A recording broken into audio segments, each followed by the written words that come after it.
नमस्कार साथियों। सबसे पहले तो आप सभी को रूप चतुर्दशी की बहुत बहुत शुभकामनाएं और अपने तन और मन को पवित्र करके अगर अशुद्ध है तो अपनी नोट्स बुक साइंस की नोट्स बुक निकाल के बैठ जाइए, क्योंकि आज अपन साइंस का जो 11th चैप्टर चल रहा था विद्युत वाला, उस चैप्टर को आज कंप्लीट प्रतिरोधक के संयोजन तक कंप्लीट करने वाले हैं। अपन ने विद्युत धारा क्या होती है, विद्युत धारा के साथ में अपन ने उसके प्रतीक, मात्रक और उसकी जो गुणधर्म है वो पढ़े थे। फिर विभव और विभवांतर क्या होता है उसके बारे में पढ़ा था। इसके बाद में अपन ने ओम का नियम तक कंप्लीट कर लिया था, ओम के नियम का प्रायोगिक सत्यापन तक कंप्लीट कर लिया था पहले वीडियो में। इसके बाद में आज अपन प्रतिरोध क्या होता है और प्रतिरोध किस किस पर निर्भर करता है, फिर विशिष्ट प्रतिरोध क्या होता है, विशिष्ट प्रतिरोध किस किस पर निर्भर करता है, फिर प्रतिरोधों का संयोजन किसकी बात करेंगे। आज प्रतिरोधों के संयोजन की बात करेंगे, जो दो प्रकार से होता है, एक तो श्रेणी क्रम संयोजन और एक समांतर क्रम संयोजन। फिर श्रेणी क्रम संयोजन के लाभ हानि क्या है और समांतर क्रम संयोजन के लाभ हानि क्या है, इनके बारे में आज अपन बात करने वाले हैं। तो अपनी साइंस की नोट्स बुक्स निकाल लीजिए और जिन्होंने ओम के नियम तक तो कंप्लीट कर ही लिया था, ओम के नियम से आगे आपको नोट्स उतारने मेरे साथ साथ और समझते हुए भी चलना है। तो आइए बात करते हैं अपन प्रतिरोध की। देखो प्रतिरोध किसकी बात करने वाले अपन, प्रतिरोध की बात करने वाले। प्रतिरोध क्या होता है, प्रतिरोध होता क्या है, देखो ऐसे पता चल रहा है। प्रतिरोध, रोध मतलब विरोध करने वाला। अब वैसे तो प्रतिरोध का अर्थ अपन यूं लगा सकते हैं कि किसी चीज के प्रति या किसी वस्तु के प्रति विरोध करना क्या कहलाता है, प्रतिरोध कहलाता है। लेकिन यहाँ तो अपन विद्युत धारा पढ़ रहे हैं, तो विद्युत धारा में किसका विरोध करेगा। तो बताओ विद्युत धारा कैसे बहती है, इलेक्ट्रॉनों के प्रवाह से, अर्थात आवेशों के प्रवाह की दर को अपन क्या कहते हैं, विद्युत धारा कहते हैं। तो फिर किसी चालक तार का वह गुण, किसी चालक तार का वह गुण जिसके द्वारा वह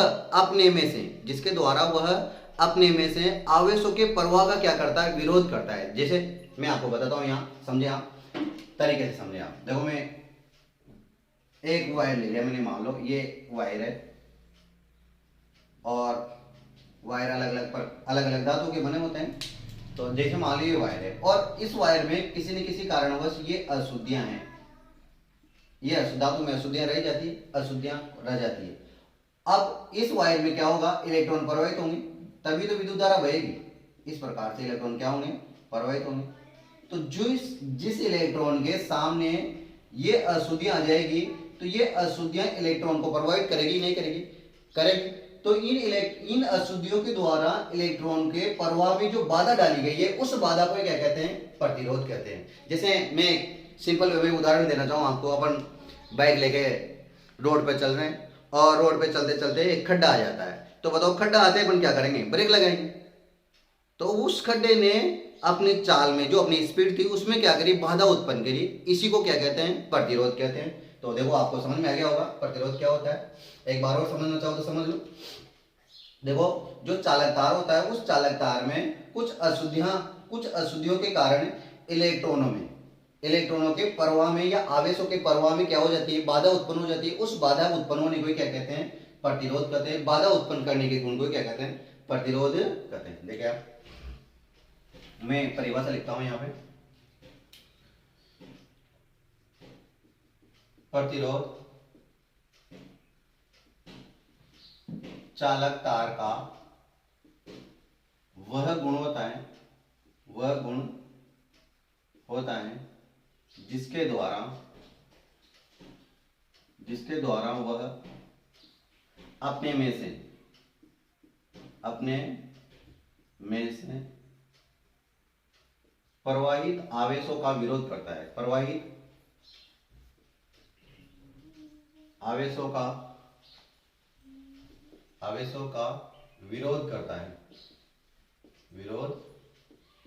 करता है।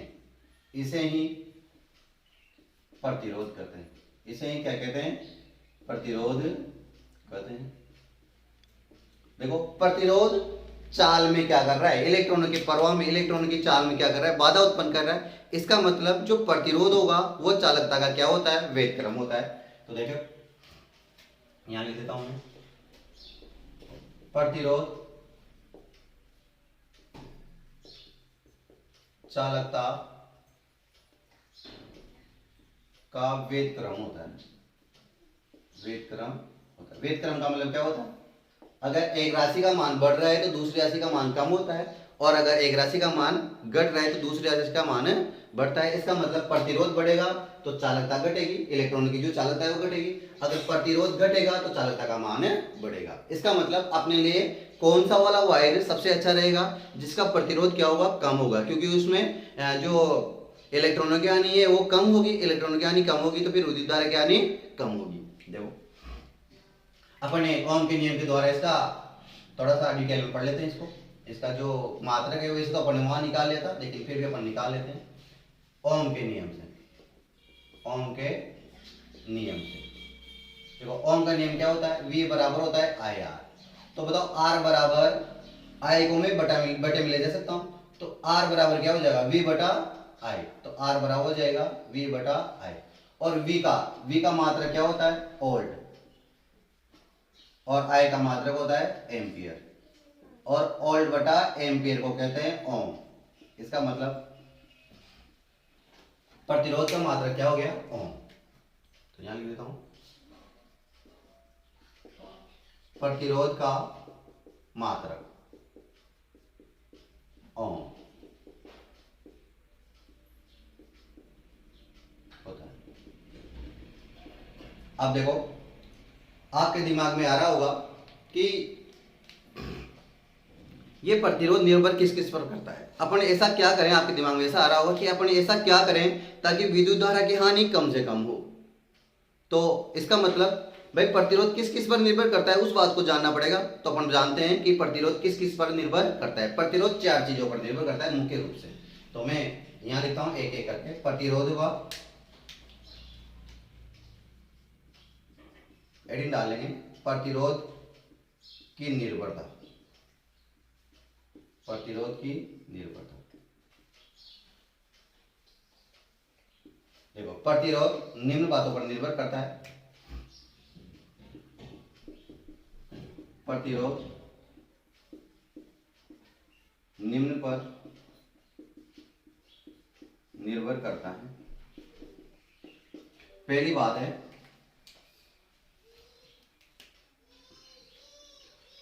पहला है चालक तार की लंबाई।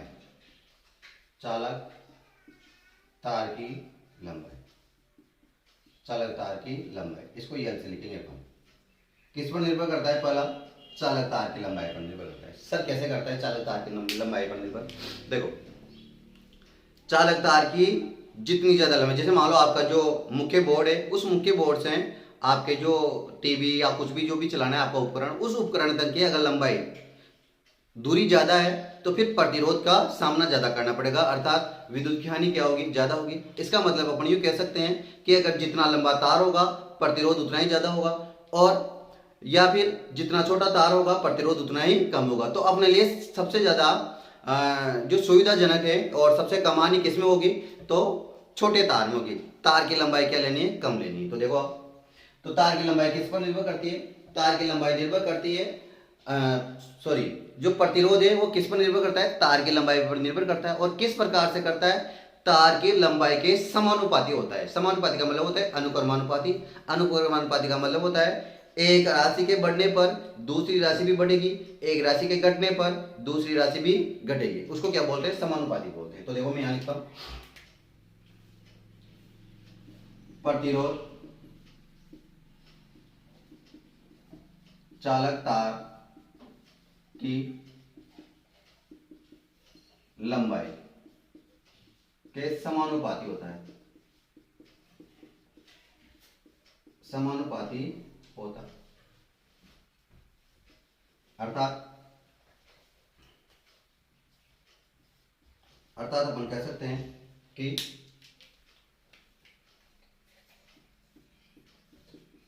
प्रतिरोध के बढ़ने या घटने पर प्रतिरोध के नहीं चालक तार है।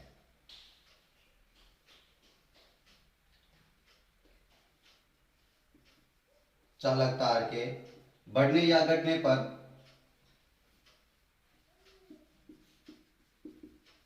प्रतिरोध का मान भी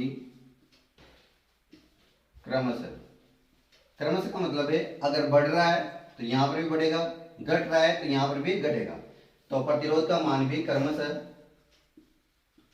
बढ़ता या घटता है, घटता है। और इसको अपन गणितीय रूप में इस प्रकार से लिख सकते हैं, आर इज प्रोपोर्शनल टू यल। इसको चाहो तो समीकरण नंबर 1।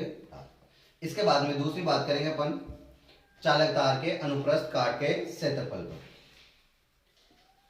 दूसरा, चालक तार के अनुप्रस्थ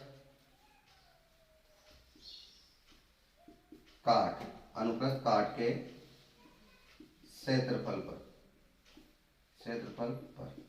देखो अनुप्रस्थ काट क्षेत्रफल का मतलब आप सीधे सीधे सा यूं समझ सकते हो, तार की मोटाई पर। किस पर निर्भर करता है? तार की मोटाई पर निर्भर करता है। जैसे मान लो ये तार है, इस तार की ये तो क्या हुई? लंबाई हुई, ये तो लंबाई है, लेकिन इसकी ये क्या है? मोटाई है। तो इस मोटाई का ये जो ये दिखाई दे रहा है आपको, ये वाला हिस्सा, ये जो क्षेत्रफल दिखाई दे रहा है, ये वाला क्षेत्रफल ही क्या है? अनुप्रस्थ काट क्षेत्रफल है। और इसकी मोटाई जितनी ज्यादा होगी, मतलब तार की मोटाई जितनी ज्यादा होगी उसका प्रतिरोध उतना ही कम होता है। और तार की जो मोटाई जितनी कम होगी उसका प्रतिरोध उतना ही क्या होगा? ज्यादा होगा। इसका मतलब अपन कह सकते हैं कि एक राशि के बढ़ रही है और दूसरी राशि घट रही है, और या फिर पहली राशि घट रही है और दूसरी राशि बढ़ रही है। तो फिर इसका मतलब है कि प्रतिरोध अनुप्रस्थ काट क्षेत्रफल के क्या होता है? वेद कर्मानुपाती होता है। तो देखो यहाँ अपन कहेंगे कि प्रतिरोध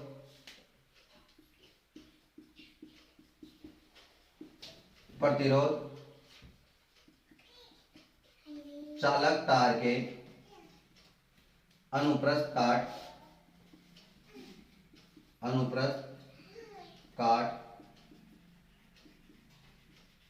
क्षेत्रफल के वेद क्रमानुपाती होता है, वेद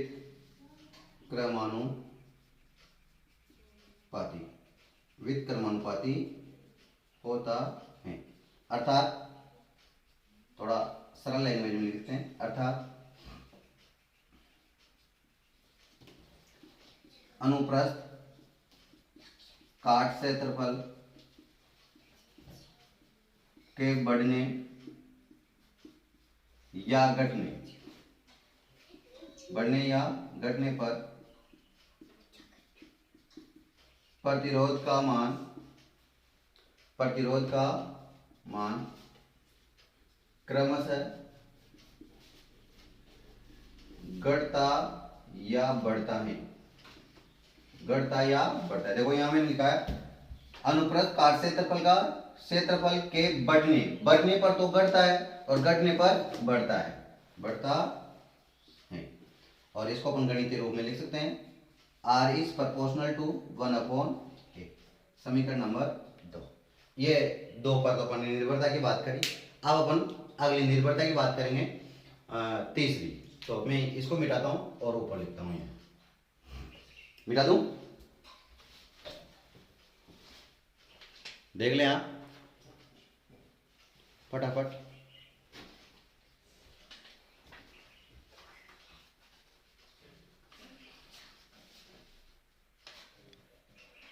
उतार लिया होगा आपने, देखो। अगली बात करते हैं अपन, इसको मिटा देता हूं मैं यहां से।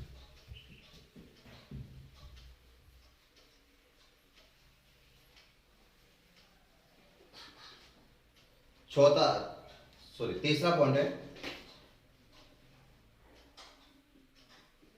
चालक तार की प्रकृति। किस पर निर्भर करता है? चालक तार की प्रकृति। देखो चालक तार अलग अलग प्रकार की धातुओं से मिलकर बना होता है और प्रत्येक धातु की चालकता क्या होती है? अलग अलग होती है। जैसे चांदी की चालकता सबसे ज़्यादा होती है, इसके बाद में क्या नाम है तांबे की चालकता होती है, उसके बाद में इसकी क्या नाम है सोने की चालकता है, उसके बाद में एल्यूमिनियम की। तो सबसे ज़्यादा चालकता किसकी होती है? चांदी की होती है। फिर चांदी से कम होती है एल्यूमिनियम की, तांबे की, और फिर तांबे से भी कम होती है सोने की, सोने से भी कम होती है एल्यूमिनियम की। तो देखो प्रत्येक धातु की प्रकृति के अनुसार चालक तार की चालकता क्या होती है, अलग अलग होती है। इसलिए जो प्रतिरोध है वो किस पर निर्भर करता है, चालक तार की प्रकृति पर भी निर्भर करता है। तो देखो आप यहां लिखते हैं अपन प्रतिरोध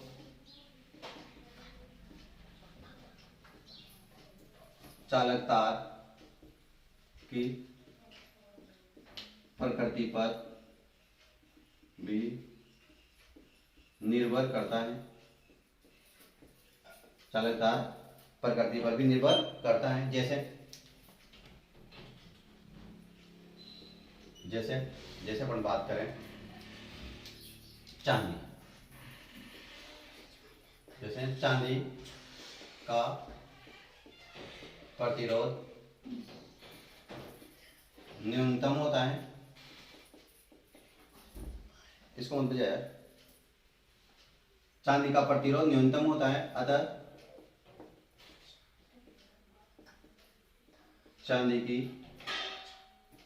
चांदी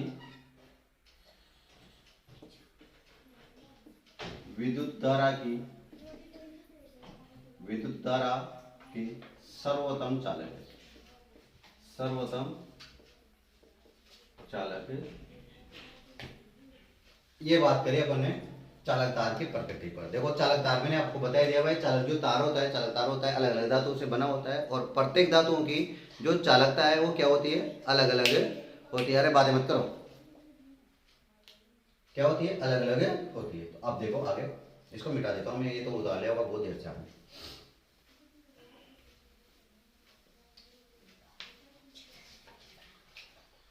चौथा पॉइंट है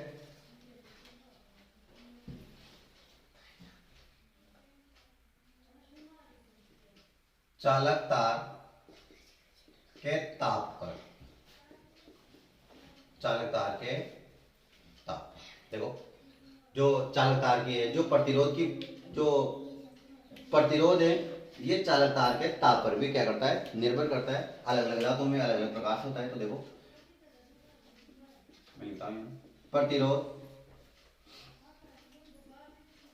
चालक तार के ताप पर भी निर्भर करता है,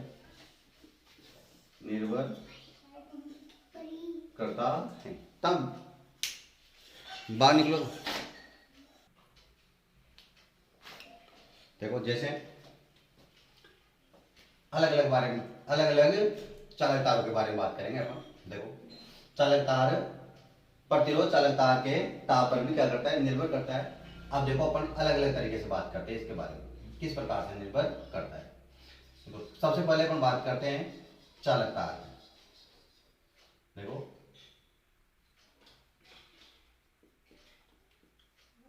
चालक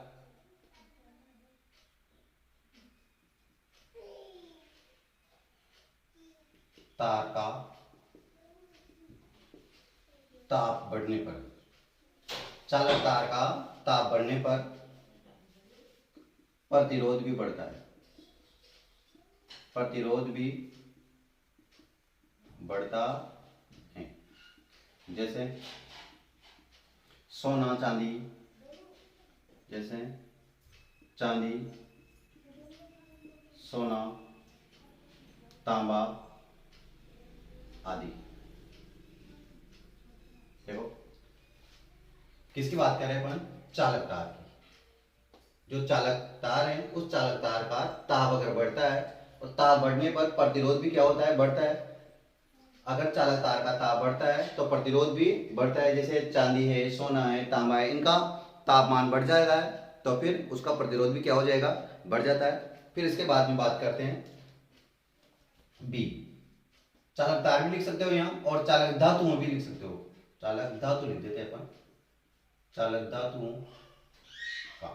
फिर इसके बाद में बात करते हैं अपन मिश्र धातुओं की। मिश्र धातु जानते हो, जब दो या दो से अधिक धातुओं से मिलकर बनी होती है, उन्हें क्या कहते हैं, मिश्र धातु कहते हैं। देखो कुछ मिश्र धातुओं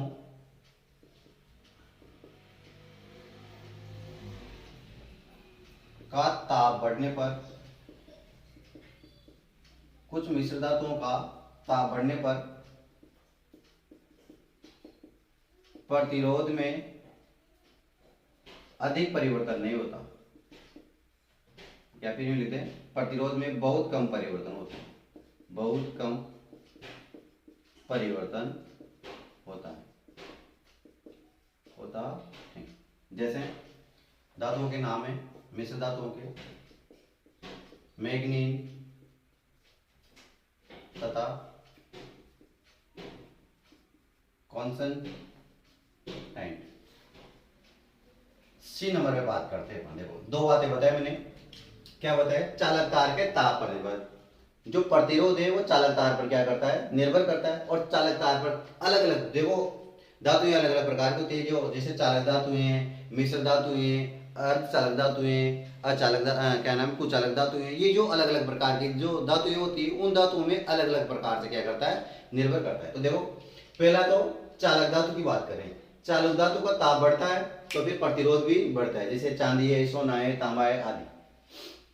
अगर मिश्र धातुओं का ताप बढ़ने पर, मिश्र धातुओं का ताप बढ़ता है तो फिर प्रतिरोध में कुछ ज्यादा परिवर्तन नहीं होता है, जैसे मैग्नीन, कॉन्सेंट्रेट आदि। फिर अपन बात करते हैं तीसरे नंबर पर अर्धचालकों की। किसकी बात करते हैं, अर्धचाल धातु, अर्धचालकों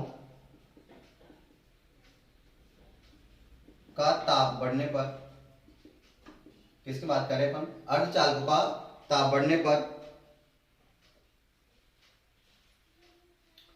2 मिनट में पानी पी लेता हूं।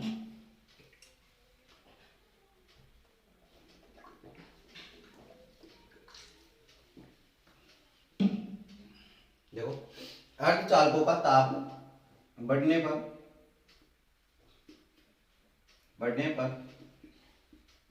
प्रतिरोध का मान घटता है, प्रतिरोध का मान घटता है।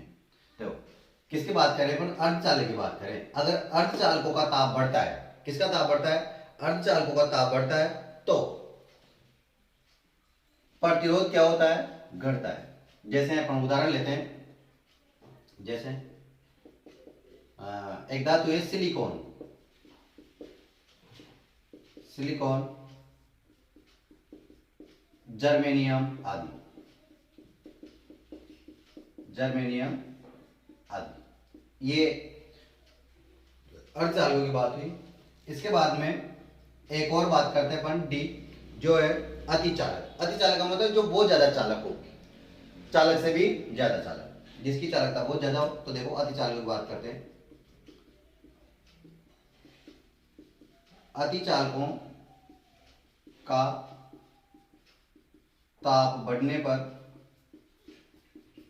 एक निश्चित ताप पर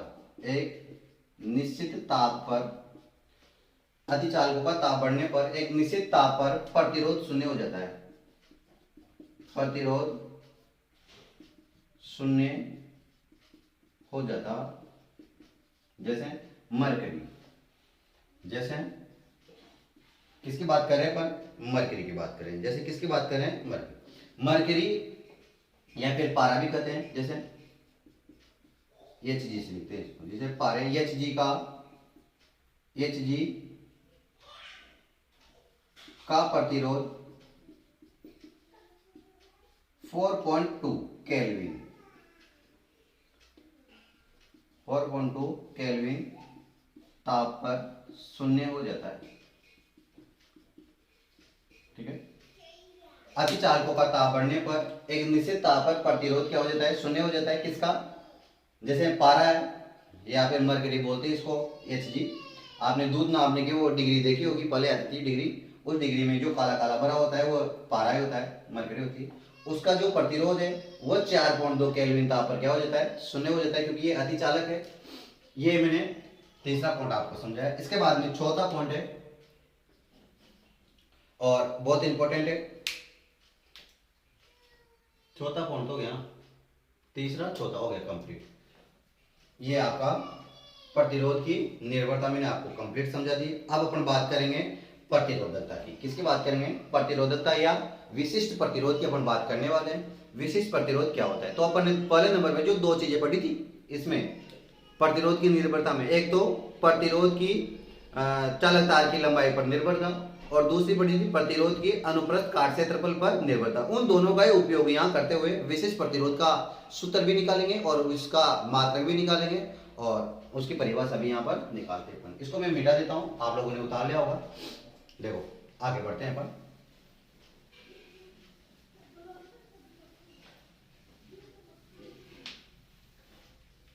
अगर क्लास समझ में आ रही है तो लाइक एंड सब्सक्राइब जरूर करें और शेयर जरूर करें। अब बात करते हैं अपन विशिष्ट प्रतिरोध की या फिर प्रतिरोधकता। विशिष्ट प्रतिरोध,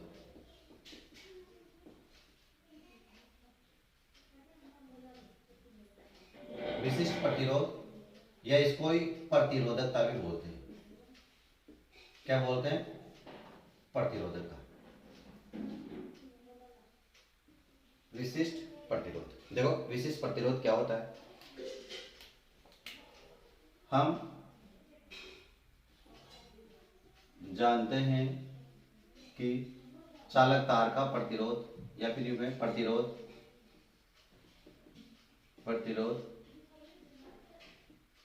चालक तार की लंबाई के समानुपाती तथा चालक तार की लंबाई के समानुपाती तथा अनुप्रस्थ काट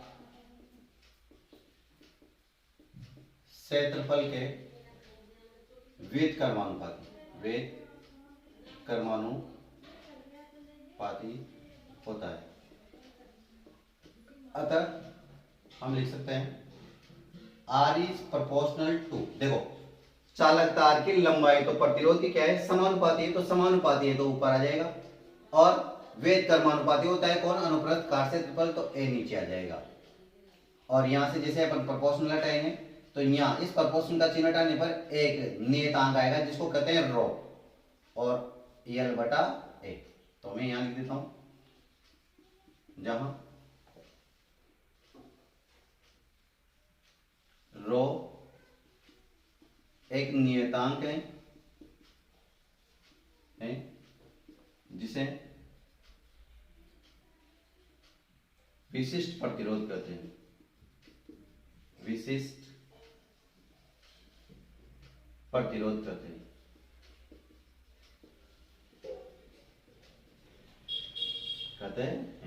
देखो क्या लिखा अपन ने, विशिष्ट प्रतिरोध या प्रतिरोधकता किसे कहते हैं? ध्यान से समझ रहे हो ना आप? ध्यान से समझे।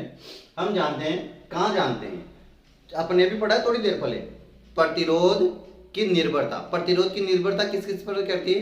प्रतिरोध चालक तार की लंबाई के समानुपाती होता है और प्रतिरोध अनुप्रस्थ काट क्षेत्रफल के व्युत्क्रमानुपाती होता है। अभी डिटेल से पढ़ा है अपन ने, तो वही बात भी नहीं लिखी। प्रतिरोध चालक तार की लंबाई के तो समानुपाती और अनुप्रस्थ काट क्षेत्रफल के क्या होता है? व्युत्क्रमानुपाती होता है। अतः R is proportional to L बटा A।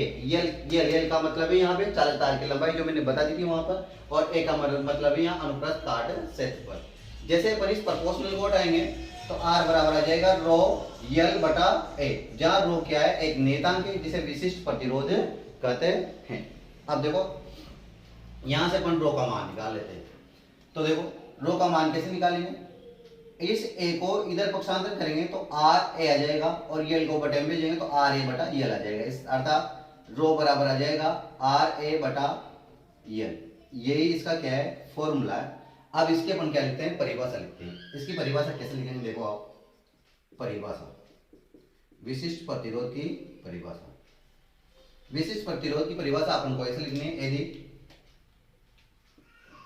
यदि A को और L को एक एक कर दे अपन। ए मतलब अनुप्रस्थ काट क्षेत्रफल। देखो यदि चालक तार का अनुप्रस्थ काट क्षेत्रफल A बराबर 1 मीटर स्क्वायर हुआ, चालक तार की लंबाई L बराबर 1 मीटर हो तो रो बराबर आ जाएगा R इंटू 1/1। इसका मतलब रो बराबर कितना गया, R ही है क्या। अब देखो अर्थात ये इसकी परिभाषा मैं यहाँ लिख रहा हूँ। अर्थात क्या लिखेंगे, यदि चालक तार का अनुप्रस्थ काट क्षेत्रफल 1 वर्ग मीटर तथा चालक तार की लंबाई 1 मीटर हो तो चालक तार का प्रतिरोध ही क्या कहलाएगा, विशिष्ट प्रतिरोध कहलाएगा। देखो ना, ए का मान और एल का मान जैसे मैंने ए रखा तो ये प्रतिरोध के बराबर ही है विशिष्ट प्रतिरोध। तो विशिष्ट प्रतिरोध किसको कहेंगे, जब चालक तार की लंबाई 1 मीटर हो और अनुप्रस्थ काट क्षेत्रफल कितना हो, 1 मीटर स्क्वायर हो, तो फिर उस चालक तार का जो प्रतिरोध है उस प्रतिरोध को क्या कह देंगे अपन, विशिष्ट प्रतिरोध कहेंगे। तो देखो यहां मैं लिखता हूं, देखो यदि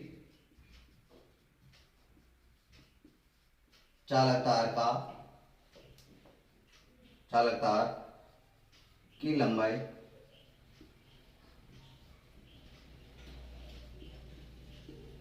1 मीटर तथा अनुप्रस्थ काट क्षेत्रफल 1 वर्ग मीटर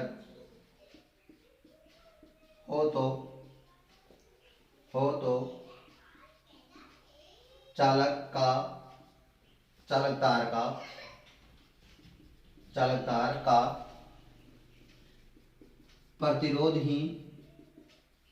तार का प्रतिरोध ही विशिष्ट प्रतिरोध कहलाता है।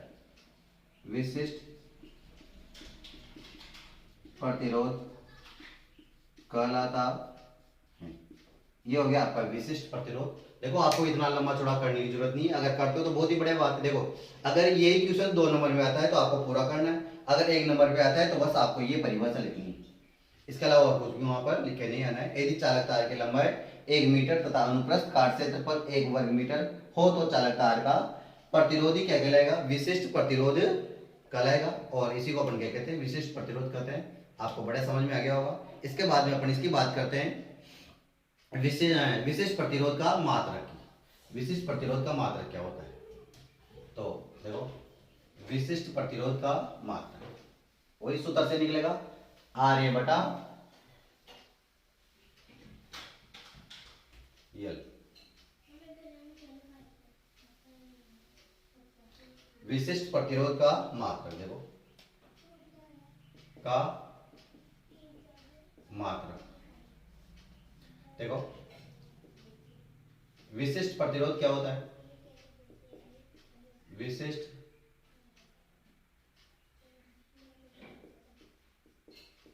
विशिष्ट प्रतिरोध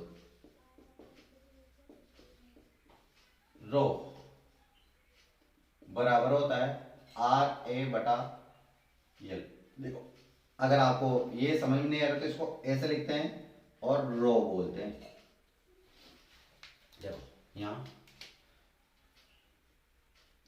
R तो R ही रहेगा, चलो मैं R को भी चेंज कर दूं। R का जो मात्रक है वो तो हो जाएगा ओम। ए मतलब अनुप्रस्थ काट क्षेत्रफल है और क्षेत्रफल का जो मात्रक होता है मीटर इंटू मीटर, मतलब मीटर स्क्वायर को मीटर इंटू मीटर लिख सकते हैं। और लंबाई का मात्रक होता है मीटर, तो मीटर से मीटर तो कट जाएगा और ओम इंटू मीटर क्या आ जाएगा, विशिष्ट प्रतिरोध का मात्रक आ जाएगा। तो अपन यहां लिख देते हैं विशिष्ट प्रतिरोध का मात्रक क्या होगा, ओम इंटू मीटर, ओम ऐसे और मीटर ऐसे होता है। ये विशिष्ट प्रतिरोध हो गया आपका कंप्लीट। इसके बाद में प्रतिरोधकता की निर्भरता। देखो प्रतिरोधकता की जो निर्भरता है, विशिष्ट प्रतिरोध की जो निर्भरता है वो सेम टू सेम आपको उसी की तरह है, प्रतिरोध की निर्भरता की तरह, बस एक ही चेंज है कि विशिष्ट प्रतिरोध चालक तार की लंबाई और अनुप्रस्थ काट क्षेत्रफल निर्भर नहीं करता है, बाकी ताप पर और पदार्थ की प्रकृति पर वैसे ही निर्भर करता है जिस प्रकार से वहां विशिष्ट प्रतिरोध निर्भर करता था। देखो और मैं ये भी बता दूं आपको, कि विशिष्ट प्रतिरोध चालक तार की लंबाई और अनुप्रस्थ तार क्षेत्रफल पर निर्भर क्यों नहीं करता है। क्यों? क्योंकि अपन ने लिखा था आर बराबर रो बराबर आर ए बटा यल। अब ए को तो अपन ने क्या माना, ए, यल को भी अपन ने क्या माना, ए, और इनटू में क्या था आर, तो रो बराबर आर ही तो आएगा, रो बराबर आर ही आएगा। इसका मतलब ये केवल मात्र आर पर निर्भर करेगा। ये किस पर निर्भर करेगा, विशिष्ट प्रतिरोध किस पर निर्भर करेगा, आर पर निर्भर करेगा, ए पे और यल पर निर्भर नहीं करेगा। तो देखो मैं यहाँ विशिष्ट प्रतिरोध को थोड़ा शॉर्टकट में लिखता हूं, वैसे मैं शॉर्टकट को अपनाता कम हूं, फिर भी मैं 2 बार लिखने से बचता हूं। देखो विशिष्ट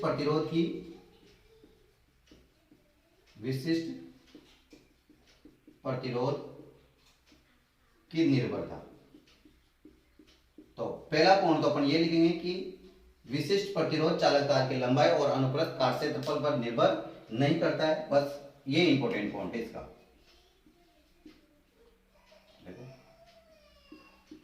विशिष्ट प्रतिरोध चालक तार की लंबाई व अनुप्रस्थ काट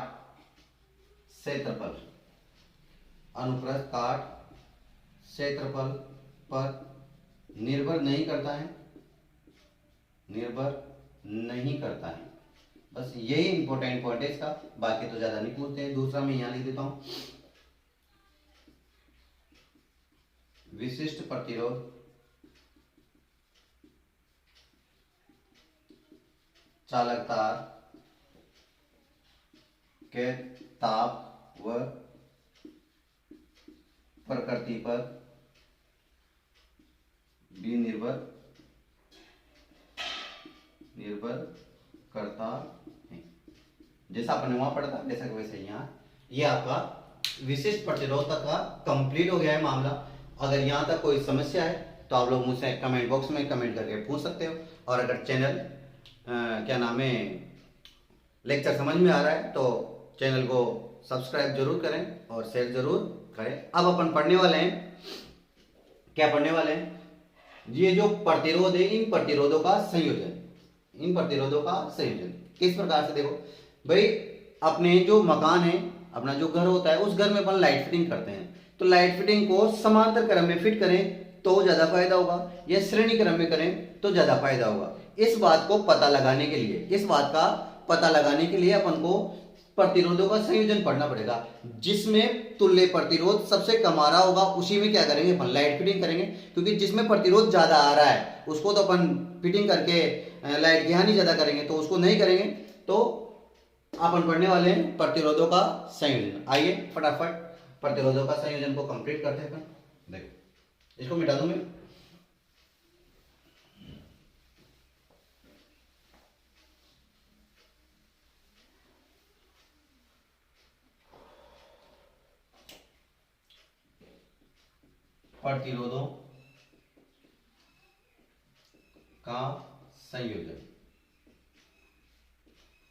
प्रतिरोधों का संयोजन किस प्रकार से अपन करेंगे।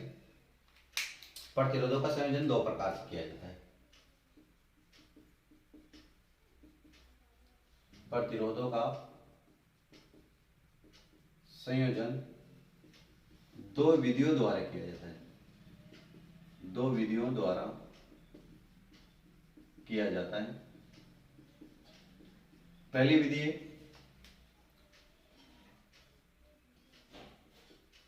श्रेणी क्रम संयोजन और दूसरी विधि है समांतर क्रम संयोजन।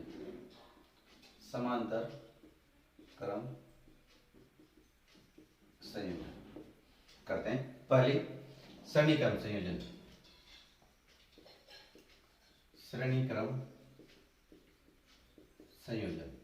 किसकी बात कर रहे हैं, श्रेणी क्रम संयोजन की बात कर रहे हैं। तो देखो श्रेणी क्रम संयोजन क्या होता है इसके बारे में बात करते हैं। देखो कोई से भी अपन 3 तार ले लेते हैं और उन 3 तारों से माध्यम से अपन यहाँ पे श्रेणी क्रम संयोजन को समझेंगे। तो 3 चालक तार या 3 प्रतिरोध लेते हैं और इस प्रकार से संयोजित करते हैं। पहले तार का दूसरा सिरा, ध्यान से सुनना, पहले तार का दूसरा सिरा दूसरे तार के पहले सिरे से तथा दूसरे तार का दूसरा सिरा तीसरे तार के पहले सिरे से संयोजित करते हैं और यही क्रम कंटिन्यू, यही क्रम लगातार चलता रहता है। इसको क्या कहते हैं अपन? श्रेणी क्रम संयोजन कहते हैं। क्या कहते हैं इसको? श्रेणी क्रम संयोजन। तो देखो मैं यहां लिखता हूं, इस प्रकार के संयोजन में, इस प्रकार के संयोजन में पहले तार का दूसरा सिरा, पहले तार का दूसरा सिरा दूसरे तार के पहले सिरे से, पहले सिरे से तथा दूसरे तार का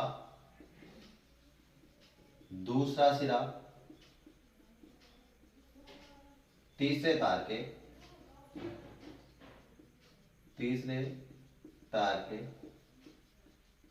पहले सिरे से संयोजित करते हैं और यही क्रम लगातार चलता है, यही क्रम लगातार चलता है। इसे श्रेणी क्रम संयोजन कहते हैं, संयोजन कहते हैं। इस प्रकार से देखो, मान लो भाई ये तार है, ये वाला सिरा बैटरी से जुड़ जाएगा आगे और इस प्रकार से प्रतिरोधों को जोड़ते हैं।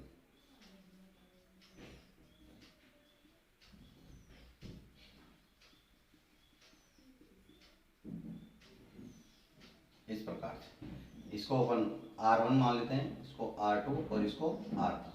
देखो इस तार का पहला सिरा तो बैटरी से जुड़ जाएगा, पहले तार का दूसरा सिरा दूसरे तार के पहले सिरे से जुड़ा है। देखो पहले तार का दूसरा सिरा दूसरे तार के पहले सिरे से, पहले तार का दूसरा सिरा दूसरे तार के पहले सिरे से, दूसरे तार का दूसरा सिरा तीसरे तार के पहले सिरे से, और यही क्रम लगातार चलता रहता है। इसको क्या कहते हैं? श्रेणी क्रम संयोजन कहते हैं। अब श्रेणी क्रम संयोजन में अपन तुल्य प्रतिरोध निकालेंगे। तो देखो मैं यहां लिखता हूं, श्रेणी क्रम संयोजन का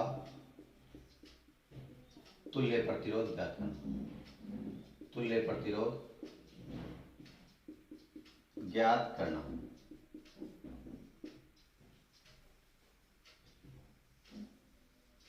देखो किस प्रकार से तुल्य प्रतिरोध ज्ञात करेंगे। श्रेणी क्रम संयोजन में जब अपन तुल्य प्रतिरोध ज्ञात करते हैं तो श्रेणी क्रम संयोजन में दो बातें याद रखनी है आपको। कौन कौन सी दो बातें याद रखनी? श्रेणी क्रम संयोजन में प्रत्येक तार का, प्रत्येक प्रतिरोध का या प्रत्येक तार का बोल सकते हैं, चालक तार भी बोल सकते हैं, प्रत्येक प्रतिरोध का विभवांतर क्या हो जाता है? विभक्त हो जाता है, अलग अलग बढ़ जाता है, जबकि विद्युत धारा का मान क्या रहता है? प्रत्येक तार में समान रहता है। तो देखो श्रेणी क्रम संयोजन में यहां लिखता हूं, श्रेणी क्रम संयोजन में, श्रेणी क्रम संयोजन में, श्रेणी क्रम संयोजन में, श्रेणी क्रम संयोजन में सभी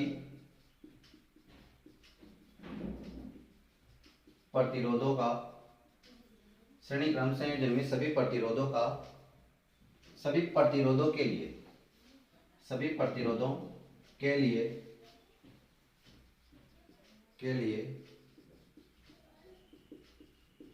विभवांतर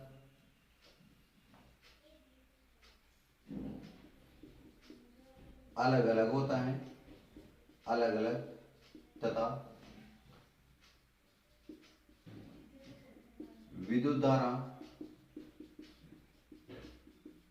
समान प्रवाहित होती है, विद्युत धारा समान प्रवाहित होती है। देखो श्रेणी क्रम संयोजन में सभी प्रतिरोधों के, श्रेणी क्रम संयोजन में सभी प्रतिरोधों के लिए विभवांतर तो अलग अलग होता है और विद्युत धारा का मान क्या होता है, समान होता है। आप देखो अपन कोई से भी तीन प्रतिरोध लेते हैं तीन प्रतिरोध।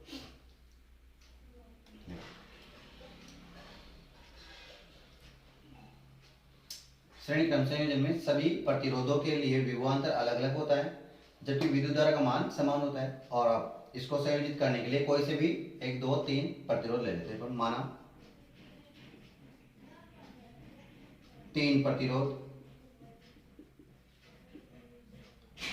R1, R2 व R3 श्रेणी क्रम में संयोजित हैं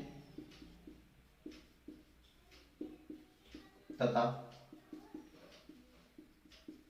इनका तुल्य प्रतिरोध, तुल्य का मतलब इन सबके योग के बराबर, इनका तुल्य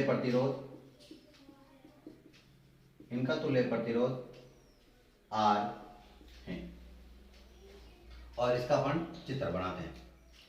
देखो इसका चित्र ऊपर बनाना पड़ेगा मुझे, मैं इसको यहाँ से मिटा दूंगा, यहाँ से मिटाऊंगा इसको।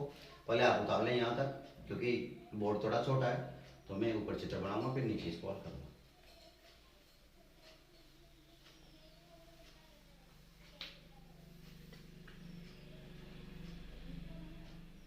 देखें आप,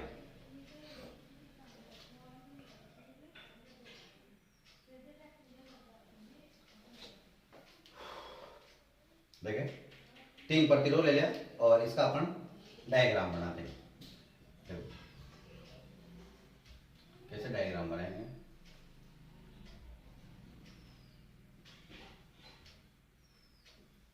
ये अपन ने तीन प्रतिरोध ले लिए,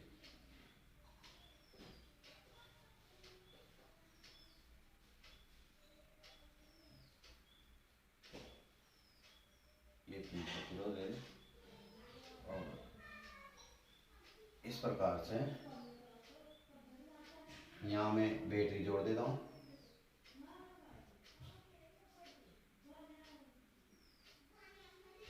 ये मैंने बैटरी जोड़ दी प्लस और माइनस, यहाँ मैंने कुंजी लगा दी और यहाँ मैंने अमीटर लगा दिया प्लस और माइनस। ये सब श्रेणी क्रम में लगते हैं, ठीक है। और एक बिंदु ले लिया मैंने ए, यहाँ ले लिया मैंने बी बिंदु, यहाँ ले लिया मैंने सी बिंदु और यहाँ ले लिया मैंने डी बिंदु और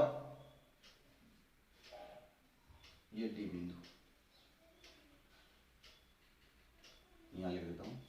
और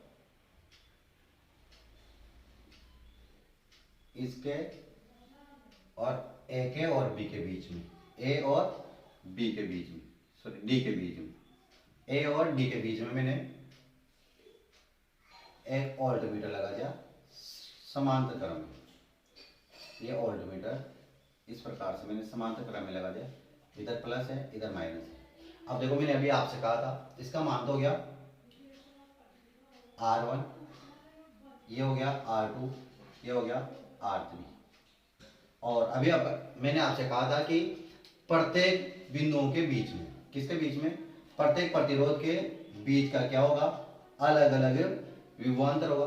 तो इन दोनों का विभवांतर मैं मान लेता हूं, इन दोनों के बीच विभवांतर मान लेता हूं मैं V1, इन दोनों के बीच विभवांतर में मान लेता हूं V2, ज्यादा ऊपर हो गया थोड़ा सा, और यहाँ हो जाएगा V3। इन दोनों बिंदुओं के बीच विभवांतर हो जाएगा V3। मैं चेक कर लेता हूँ दिखाई दे रहा है नहीं दे रहा, चलो दिखाई दे रहा है, एक तो कल की तरह ऊपर का दिखाई नहीं दे, ठीक है। देखो क्या करा अपने, तीन प्रतिरोध लिए R1, R2, R3 और उनको श्रेणी क्रम में संयोजित कर दिया और उनका जो तुल्य प्रतिरोध है वो क्या मान लिया अपने, R मान लिया।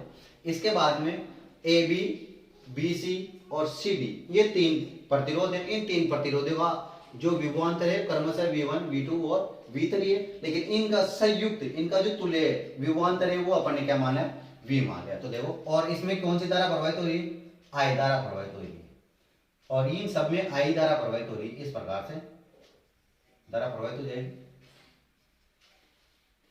और यहाँ पर भी I धारा है, ठीक है। अब देखो यहाँ लिखता हूं मैं, अब इस चित्र के नीचे लिखना है आपको, तो मैं इसको मिटा देता हूँ, ये उतार ही लिया हुआ। अब इसके आगे कंटिन्यू करेंगे अपन, और ये भी चित्र बार बार मिटाना पड़ेगा, मुझे थोड़ा बहुत छोटा है। अब इसके नीचे लिखता हूं मैं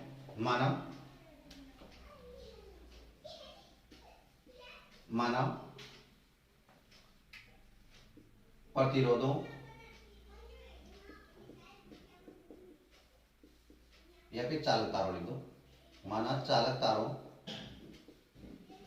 तारों ए बी बी सी व C D, A B B C व सी डी के मध्य उत्पन्न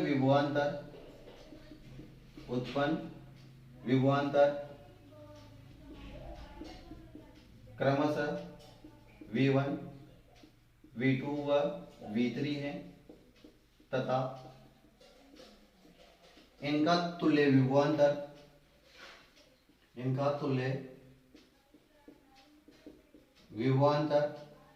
V है। तब V बराबर लिख सकते हैं अपन V1 plus V2 plus V3, समीकरण नंबर 1। ये समीकरण आगे काम आएगी अपने, तो मेरे को तो बार बार मिटाना पड़ेगा, लेकिन आप इसको ध्यान रखना V1 plus V2 plus V3। इसके बाद में आगे बात करते हैं अपन। आगे देखो, अब आयधारा प्रवाहित हो रही, और ये आयधारा R1 में, R2 में और R3 में समान रूप से क्या हो रही है, प्रवाहित हो रही। तो ओम के नियम के अनुसार V बराबर क्या हो जाएगा, I R हो जाएगा, क्योंकि इनका तुल्य प्रतिरोध कितना माना था अपन ने, R माना था। तो देखो यहाँ ओम के नियम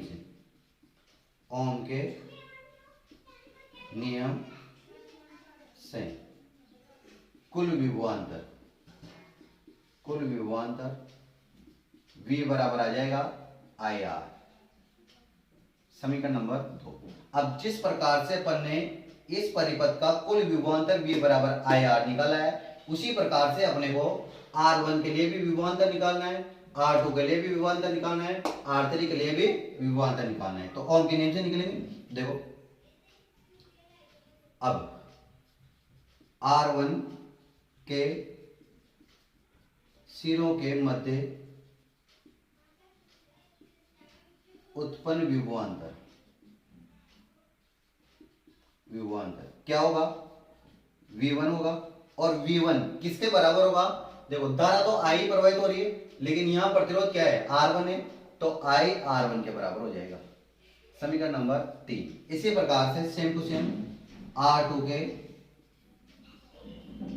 सिरों के मध्य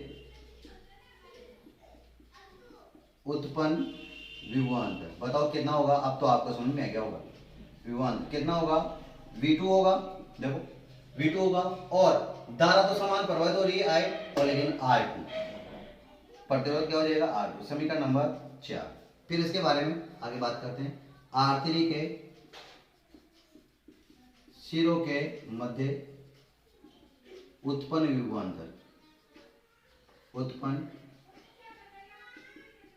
विभवांतर V3 बराबर आ जाएगा I R3, समीकरण नंबर 5।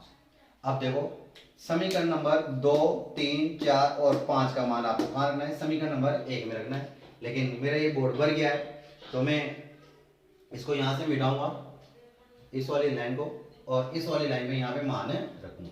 तो देखो, मैं सावधानी पूर्वक इसको यहां से मिटाता हूं।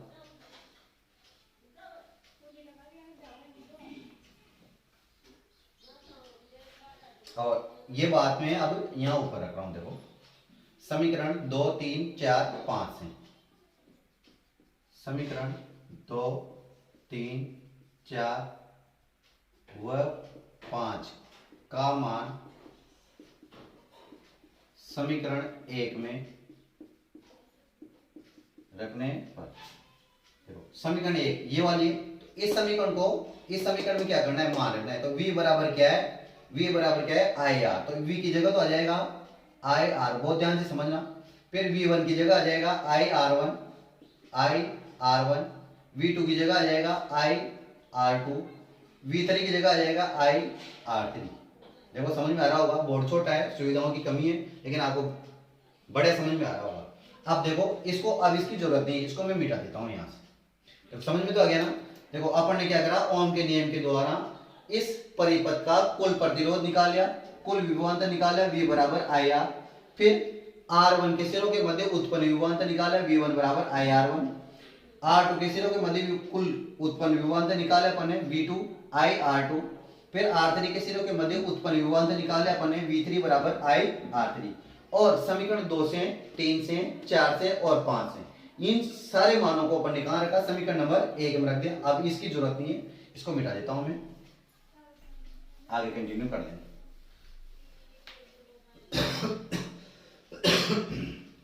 देखो यहां तो है आई आर और यहाँ आई है, तो आई कॉमन निकल जाएगा और यहाँ जाएगा R1 plus R2 plus R3 और आई से आई कैंसिल हो जाएगा, R बराबर आ जाएगा R1 plus R2 plus R3। ये आपका तुल्य प्रतिरोध आ गया। लेकिन ये वाला जो तुल्य प्रतिरोध है ये केवल मात्र 3 प्रतिरोधों के लिए है। अब जरूरी थोड़ी है 3 ही प्रतिरोध होंगे, 3 से ज्यादा भी हो सकते हैं, 4 भी हो सकते हैं, 5 भी हो सकते हैं, 6 भी हो सकते हैं। तो अपन मान लेते हैं कि ये n प्रतिरोध है और वो n प्रतिरोध कौन कौन से हैं, R1 R2 R3 Rn Rn है। तो उनका तुल्य प्रतिरोध कितना होगा, R1 plus R2 plus R3 plus plus Rn हो जाएगा। तो देखो 3 प्रतिरोध है, 3 से ज्यादा भी प्रतिरोध ले सकते हैं अपन। तो देखो यदि प्रतिरोध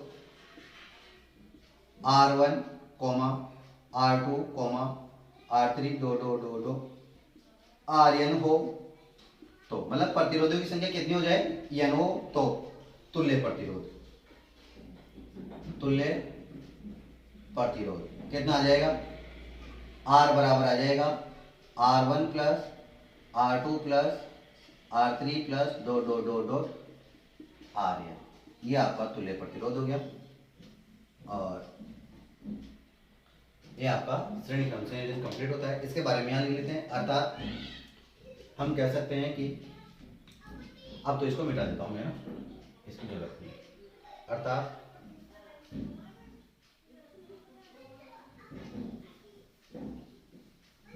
देखो उतार लिया आपने, वैसे बोर्ड पूरा दिखाई देता है। देखो अर्थात ये कहाँ लिखना है आपको, इसके नीचे लिखना है। अर्थात श्रेणी क्रम संयोजन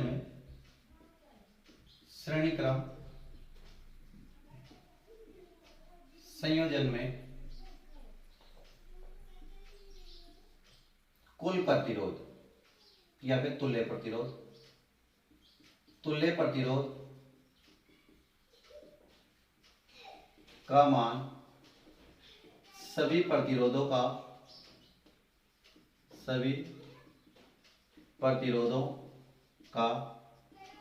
योग होता है। और एक और यहाँ नोट डाल के लिखता हूं मैं। देखो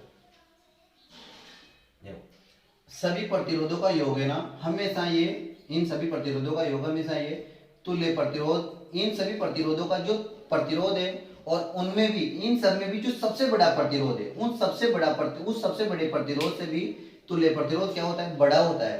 अर्थात तुल्य प्रतिरोध इन सब प्रतिरोधों से भी क्या आता है, बड़ा आता है। इसलिए इसमें क्या होता है, विद्युत की या फिर अपनी कहें इलेक्ट्रॉन की या विद्युत धारा की या फिर आवेशों की हानि क्या होती है, ज्यादा होती है। इसलिए इस श्रेणी क्रम संयोजन को अपन घरों में नहीं लगाते हैं, घरों में समांतर क्रम संयोजन का उपयोग करते हैं, क्योंकि समांतर क्रम संयोजन को अपन थोड़ी देर में पढ़ेंगे। समांतर क्रम संयोजन में क्या होता है, जो कुल प्रतिरोध होता है ना, वो कुल प्रतिरोध सबसे छोटे प्रतिरोध से भी कम आता है। जबकि श्रेणी क्रम संयोजन में क्या होता है, जो सबसे बड़ा प्रतिरोध है, सबसे बड़ा प्रतिरोध है उससे भी बड़ा प्रतिरोध आता है किसका, तुल्य प्रतिरोध। तो देखिए आप, मैं यहां लिखता हूं इसको लाइन तो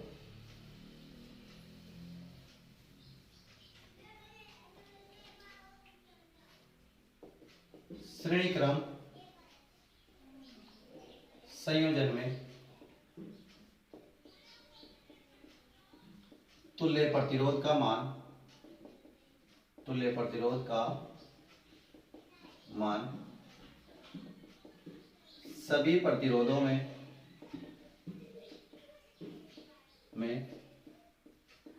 सबसे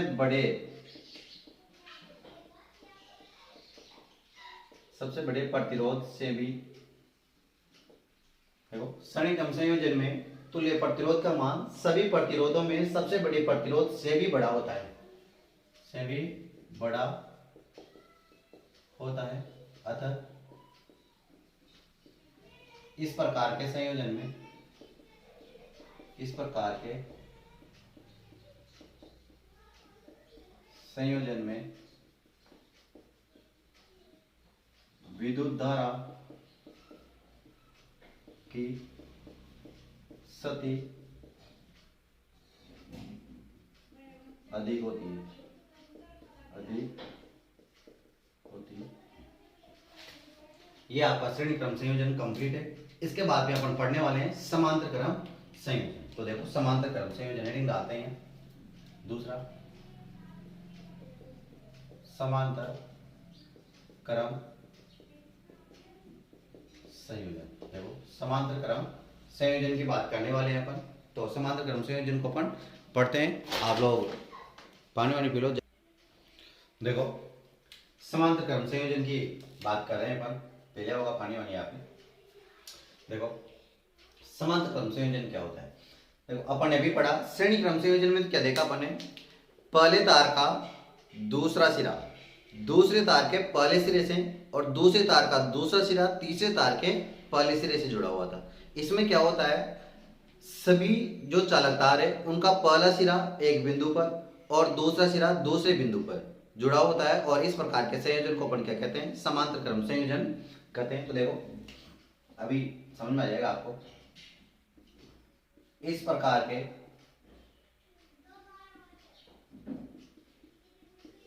संयोजन में सभी चालक तारों का पहला सिरा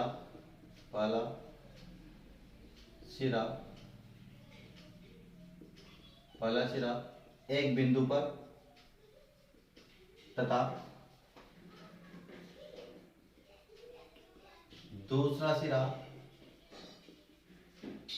दूसरे बिंदु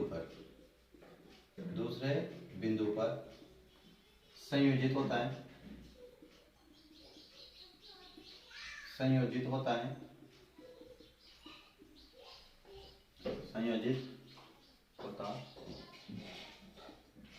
इसे ही समांतर क्रम संयोजन कहते हैं। इसे ही समांतर क्रम संयोजन कहते हैं। क्या कहते हैं, समांतर क्रम संयोजन कहते हैं। अब देखो समांतर क्रम संयोजन में अपन तुल्य प्रतिरोध निकालेंगे। समांतर क्रम संयोजन का तुल्य प्रतिरोध ज्ञात करना। तुल्य प्रतिरोध ज्ञात। अभी अपन ने देखा था श्रेणी क्रम संयोजन में, क्या देखा था कि श्रेणी क्रम संयोजन में जो तुल्य प्रतिरोध होता है, वो तो प्रतिरोधों का योग होता है ये। लेकिन वहां अपन ने देखा था कि जो प्रतिरोधों में विभवांतर है, प्रत्येक प्रतिरोध का विभवांतर अलग अलग आ रहा था और विद्युत धारा समान प्रवाहित हो रही थी। लेकिन यहाँ पर थोड़ा सा उल्टा है, उसका उल्टा है। यहाँ पर विद्युत धारा तो विभक्त हो जाएगी, अर्थात विद्युत धारा है वह R1 प्रतिरोध R1 के लिए अलग होगी, प्रतिरोध R2 के लिए अलग होगी और प्रतिरोध R3 के लिए क्या होगी, अलग होगी। लेकिन विभवांतर सभी का क्या होगा, इक्वल होगा, मतलब सभी का विभवांतर क्या होगा, समान होगा। तो यहाँ पे विद्युत धारा विभक्त हो जाएगी, अलग अलग बढ़ जाएगी, जबकि विभवांतर क्या रहेगा, समान रहेगा। तो देखिए आप, जब प्रतिरोधों को समांतर क्रम में संयोजित किया जाता है, जब प्रतिरोधों को समांतर क्रम में संयोजित किया जाता है, समांतर क्रम में संयोजित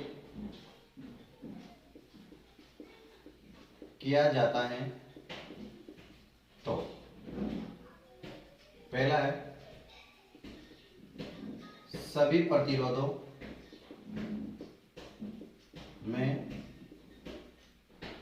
प्रतिरोधों में विद्युत धारा विभक्त हो जाती है, विभक्त हो जाती हैं। और दूसरा है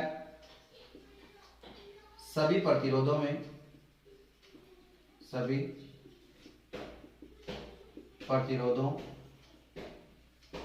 के मध्य उत्पन्न विभवांतर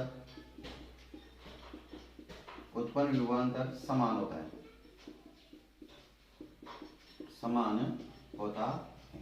अब देखो अपन मान लेते हैं, देखो विद्युत धारा तो विभक्त हो जाएगी, I1 I2 I3 बढ़ जाएगी, लेकिन विभवांतर क्या होगा, समान होगा। अब अपन मान लेते हैं तुल्य प्रतिरोध के लिए 3 प्रतिरोध मान लेते हैं। माना 3 प्रतिरोध R1 R2 व R3 समांतर क्रम में संयोजित हैं। समांतर क्रम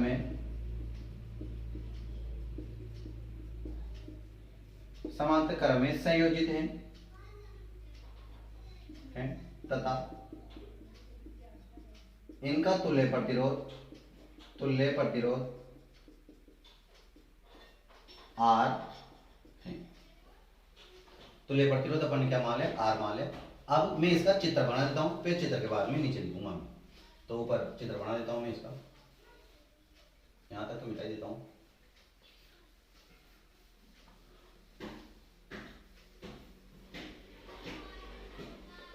ठीक है, इनको भी मिटा देता हूं, यहां तक उतार लिया होगा आपको, फिर उसके नीचे चित्र के नीचे लिखेंगे अपन, जो भी लिखेंगे पहले चित्र के द्वारा चित्र को समझ लेते हैं।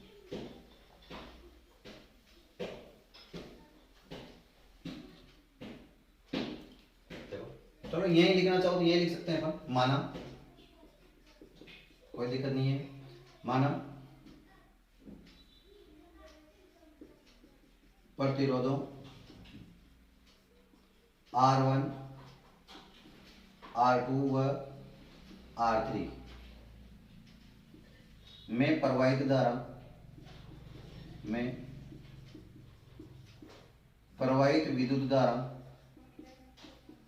विद्युत धारा क्रमशः I1 I2 व I3 है तथा कुल विद्युत धारा का मान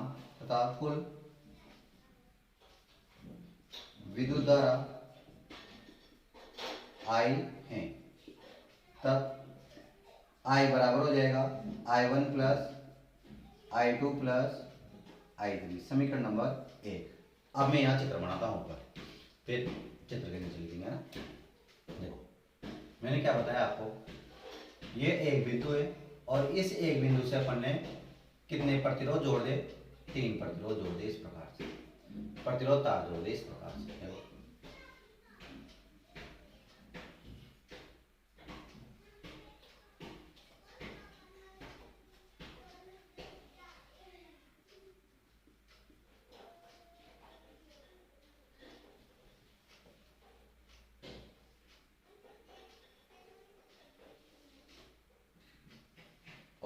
एक बिंदु यहाँ ले लेते हैं, ए और बी, और इस प्रकार से यहाँ बैटरी लगा देते हैं।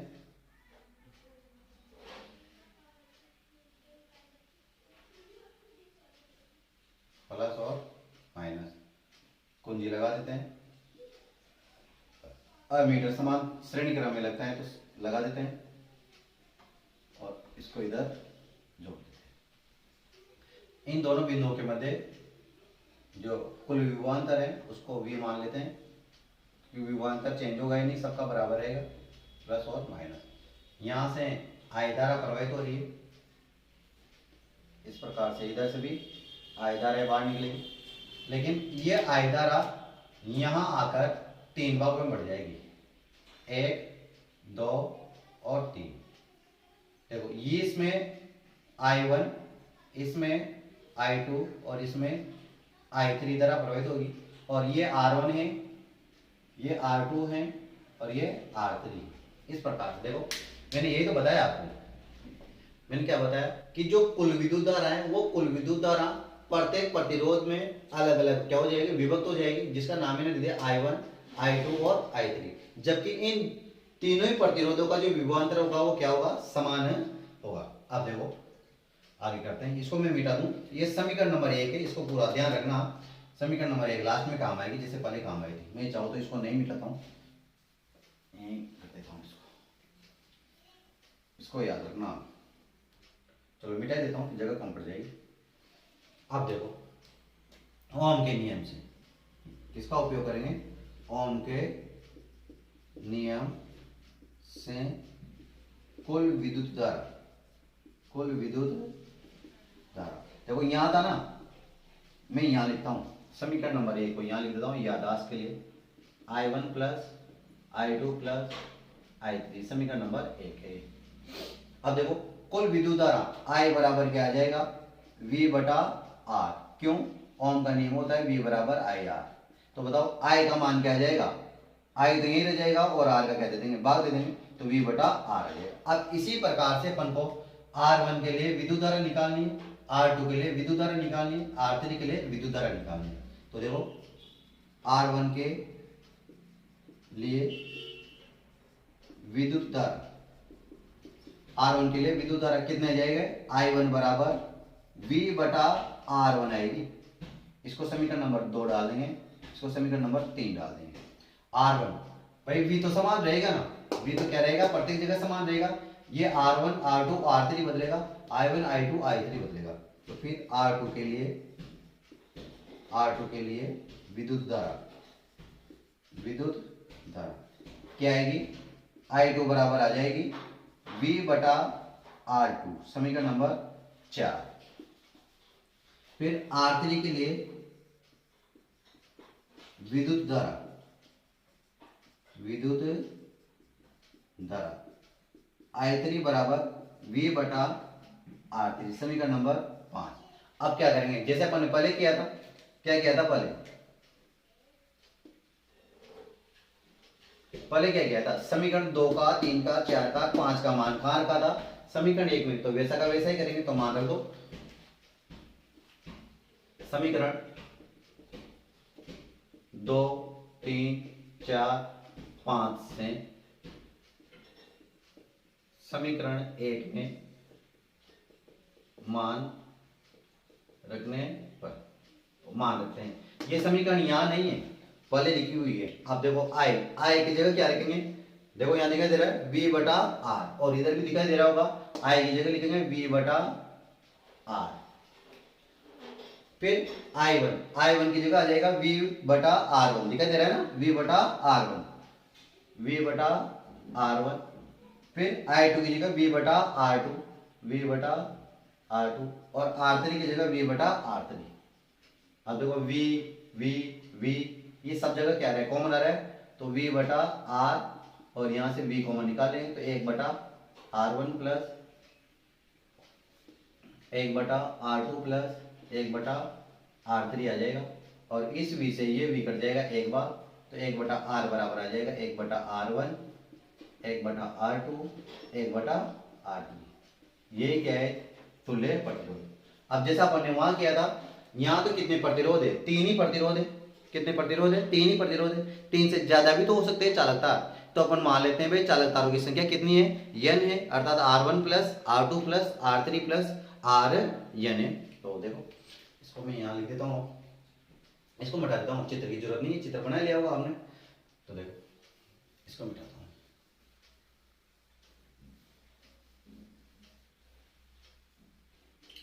उतार लेना हमने, उतार लेना वीडियो को पॉज करके। अब देखो वहां से यहां माना प्रतिरोध R1 R2 R3 dot dot dot dot Rn हो तो तुल्य प्रतिरोध 1 बटा R बराबर, देखो 1 बटा R बराबर 1 बटा R1 प्लस 1 बटा R2 प्लस 1 बटा R3 plus dot dot dot 1 बटा Rn हो जाएगा। और ये क्या है, व्यापक रूप में तुल्य प्रतिरोध का मान है। अब देखो इसकी एक और बात परिभाषा लिख देते हैं, तुल्य प्रतिरोध की। देखो तुल्य प्रतिरोध की परिभाषा लिखता हूँ, अर्थात क्या कह सकते हैं, अर्थात समांतर क्रम संयोजन में, समांतर क्रम संयोजन में तुल्य प्रतिरोध का व्युत्क्रम, तुल्य प्रतिरोध का व्युत्क्रम, तुल्य प्रतिरोध का व्युत्क्रम सभी प्रतिरोधों के, सभी प्रतिरोधों के व्युत्क्रम का योग होता है, व्युत्क्रम का योग होता है। किसका योग होता है? व्युत्क्रम का योग होता है। देखो समांतर क्रम संयोजन में तुल्य प्रतिरोध का व्युत्क्रम सभी प्रतिरोधों का क्या होता है? व्युत्क्रम होता है। देखो व्युत्क्रम होगा 1/R1, 1/R2, 1/R3 सबका योग किसके बराबर है? तुल्य प्रतिरोध के व्युत्क्रम के बराबर है।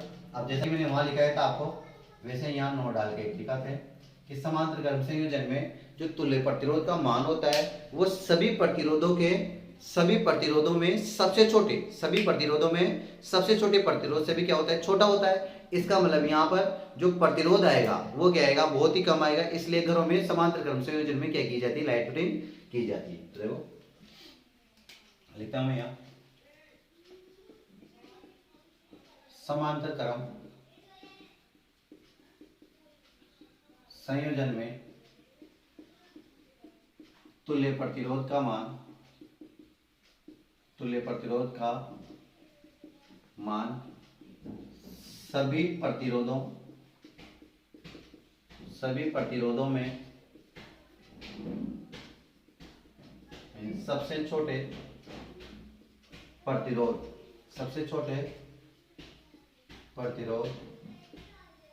समांतर क्रम संयोजन में तुल्य प्रतिरोध का मान सभी प्रतिरोधों में सबसे छोटे प्रतिरोध से भी कम होता, अतः समांतर क्रम संयोजन में विद्युत धारा की सती, विद्युत धारा की सती श्रेणी क्रम संयोजन की तुलना में, श्रेणी क्रम संयोजन की तुलना में कम होती है।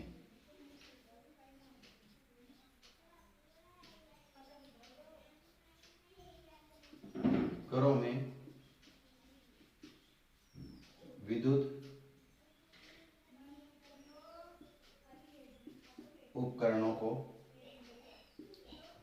घरों में विद्युत उपकरणों को समांतर क्रम संयोजन में लगाते हैं, समांतर क्रम संयोजन में संयोजित करते हैं। ये लो दोस्तों, आपकी जो विज्ञान का जो 11 चैप्टर चल रहा था विद्युत धारा, उस विद्युत धारा को मैंने एंड पॉइंट तक पहुंचा दिया है। कहां तक पहुंचा दिया है? एंड पॉइंट तक पहुंचा दिया है। अब अपने पास केवल मात्र 2 टॉपिक बचते हैं, 2-3 टॉपिक बचते हैं। एक तो जूल का नियम, या फिर जूल का, एक तो है जूल का नियम और एक है विद्युत धारा का घरों में किस प्रकार से उपयोग किया जाता है, वो है।